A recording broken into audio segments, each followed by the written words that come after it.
आने में थोड़ा टाइम लगेगा, मैं खुद आपके कमरे में आ जाऊंगी।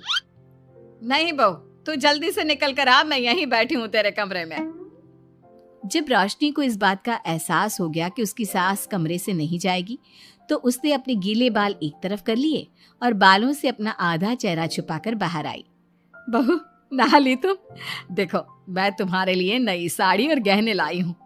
आज शाम को बहुत मेहमान आ रहे हैं, मैं तुम्हें सबसे मिलवाऊंगी। मेहमान किस लिए आ रहे हैं माँ?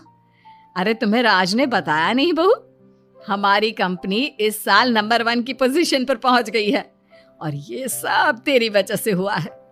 चलो मैं चलती हूँ, मुझे शाम की बहुत सारी तैयारी भी तो करनी है। जब शकुंतला रोशनी के कमरे से चली गई, तब उसकी जान में जान आई। शाम को पार्टी में बहुत बड़े बड़े लोग आए थे। शकुंतला ने अपनी बहू को सबसे मिलवाया और उसकी खूब तारीफ की।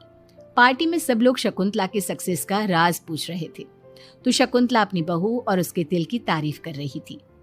एक दिन शकुंतला अपने बहू बेटे के साथ घूमने गई। आज हम घूमने आए हैं तो देखो मौसम भी कितना प्यारा हो गया है, लगता है बारिश आने वाली है। शकुंतला के इतना कहते ही जोरों की बारिश शुरू हो गई। रोशनी और राज कुछ सोच पाते इससे पहले ही रोशनी के गाल पर काजल का तिल बह गया और शकुंतला ने ये सब देख लिया। अब शकुंतला के गुस्से की कोई हद ना रही। तूने मुझसे झूठ बोला? तेरी इतनी हिम्मत? कल वही मैंने तुझे इतना प्यार किया, तुझे अपने बेटे से ज्यादा ममता दी और तूने मेरे साथ विश्वासघात किया। मैं तुझे कभी माफ नहीं करूंगी। माँ, इसमें रोशनी की कोई गलती नहीं है, मैंने ही कहा था इसे ऐसा करने के लिए। रोशनी ने कई बार आपको सच्चाई बताने की कोशिश की, लेकिन मैंने हर बार उसे रोक दिया।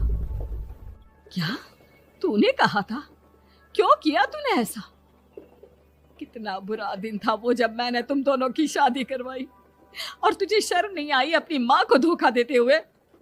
तो माँ, मैं और क्या करता? अब तो पीछे ही पड़ गई थी तिल वाली बहू के। आपको कोई लड़की भी तो नहीं मिल रही थी और मैं रोशनी को बहुत प्यार करता हूँ, उसके बिना नहीं रह सकता। हाँ, तो अब इसी के पास रहे। मैं तुम दोनों की शक्ल नहीं देखना चाहती।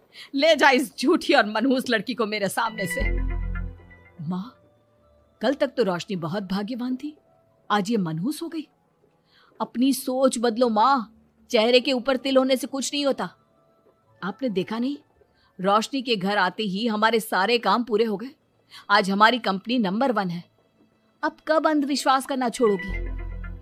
बेटे के इतना समझाने पर माँ को समझ में आ जाता है कि वो गलती कर रही है। शकुंतला अपने बहू बेटे को लेकर घर आ जाती है।